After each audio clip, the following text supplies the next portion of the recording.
ponto de vista e a distância da qual observamos fatos históricos fazem toda a diferença na compreensão e na interpretação. 200 anos se passaram desde os acontecimentos que levaram o Brasil a se tornar independente de Portugal. Pode ser uma oportunidade de enxergar o país de outra perspectiva, sugere a historiadora Heloísa Starling.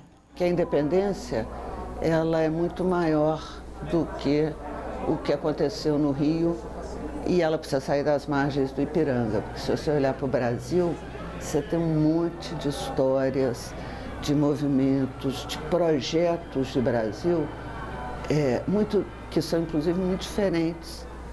E alguns são muito bonitos, muito emocionantes e que nos fazem pensar sobre o país que nós fomos, o país que nós poderíamos ser e o país que nós ainda queremos ser. As províncias portuguesas na América do Sul eram muito diferentes entre si. Não existia uma unidade brasileira. O Grão-Pará e o Maranhão, de onde era mais fácil e seguro velejar para Portugal do que até o Rio de Janeiro, preferiam apoiar as cortes portuguesas do que o Império de Dom Pedro. E as províncias nordestinas nutriam sentimentos separatistas e republicanos. Se criou uma ideia em torno do projeto vitorioso da independência, que é o projeto da monarquia constitucional no Rio de Janeiro. Mas existiu um outro projeto. Em 3 de março, a República é proclamada, 3 de março de 1817, no Recife. Em seguida, ela é proclamada no Ceará, né? E aí dá início ao projeto revolucionário da independência, que vai até 1825.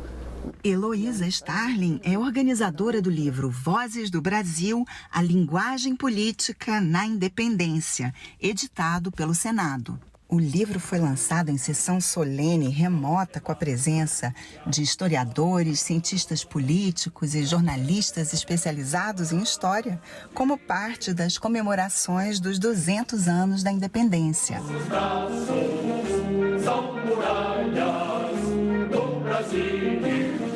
Esse ato solene de hoje, a sessão solene, o apresenta as vozes do Brasil, mas essas vozes têm que ser ecoadas. Nossa determinação, fazer circular esse lançamento por outros cantos do país. Enquanto alguns acham que celebrar a independência é romper a ordem democrática, nós insistiremos que celebrar a independência é resgatar a história que nos forjou como nação. Na época da independência, muitos brasileiros não sabiam ler, mas como os panfletos políticos eram não só distribuídos, mas declamados, era uma linguagem que incluía todos no debate. O livro Vozes do Brasil reúne 21 panfletos políticos publicados em comemoração ao bicentenário. Esses panfletos contemplam várias províncias brasileiras e mostram como as lutas populares estavam acontecendo naquele momento, mostram as insatisfações populares. Muitos panfletos eram anônimos e quase todos polêmicos.